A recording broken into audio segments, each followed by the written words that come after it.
So hello everyone, welcome to the another vlog on the claim kind of thing. So in the last one section we saw the different information related to the insurance. So there are different kinds of insurance are available, so we have seen in the last video. So today we are going to see some kinds of claim or kinds of the laws which are really helpful for the seamen. So Houston Maritime Attorneys is out injured maritime workers nationwide, offices in Texas and somewhere. So just like any other industry, seamen are at risk of suffering work-related injuries anytime they are on the clock. The courts recognize this and are continually working to protect injured seamen through general maritime law. So basically the maritime law gives workers who have been injured offshore or in the maritime industry the chance to claim necessary compensation for any suffering of medical complications. So the different kinds of acts which are foundational to this law, like the Jones Act, Death on the High Seas Act, Limitation of Liability Act, then the Longshoremen and Harbor Workers Compensation Act. So the general maritime law is the basis for all the injuries sustained by the seamen, and it is important to have a comprehensive understanding of the general law before delving into the subsequent acts.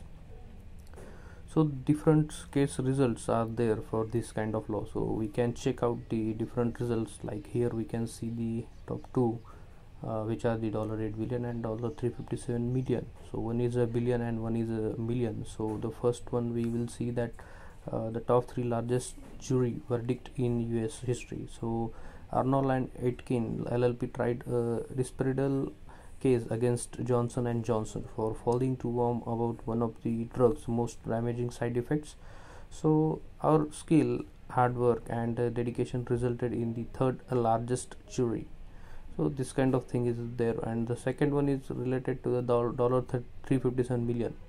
So the Arnold and Aitken LLP secured a massive 9-figure settlement against Transactional Corporation for a workplace incident. The settlement set a Texas record for being the largest personal injury settlement in the stated history. So this is the thing. So everyone was there for me, and like they made me feel comfortable through this rough patch in my life. I feel that my future is a lot more secure.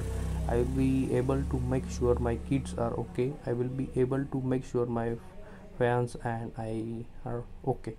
So basically the thing is that you should have to have that kind of claim or that kind of insurance policy with you, so that wherever you are working at that place, if something happen for you with you, so in that case it should not impact on your family. So in order to protect your family, one should go with this kinds of claim or this kinds of facility.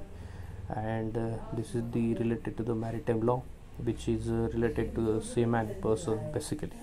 So the maritime law, also referred to as admiralty law, and it is nearly as old as the shipping industry itself and governs most accidents that occur in navigable waters. The law's root can be traced back to the unwritten customs of nautical behavior of the Egyptians and Greeks. However, the earliest formal codes were established around 900 BC on the Greek island and Rhodes. So the original maritime laws and codes stemmed from the ancient customs and rules of shipping.